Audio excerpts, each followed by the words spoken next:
You didn't lose attraction. You hit your limit for closeness. And until you see the difference, you're going to keep walking away from people who were never the problem.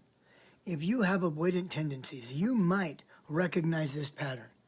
Everything feels good at first until the connection deepens, and suddenly you feel uncomfortable, anxious, irritated even.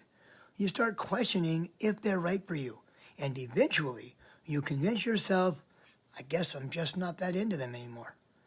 But here's the truth. It's not your feelings disappeared. It's that emotional closeness triggered a survival response, and your mind needed a quick story to make it make sense.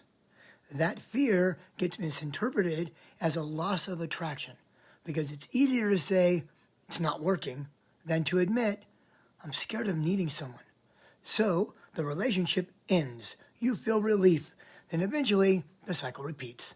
Different face, same story. Because the problem was never them. It was the unspoken belief that emotional closeness isn't safe. Now, if this feels familiar, it doesn't mean that you're broken. It means you've been protecting yourself the only way you knew how.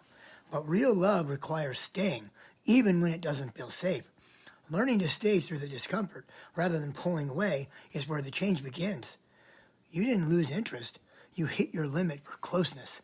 And you can change that, starting with telling yourself the truth.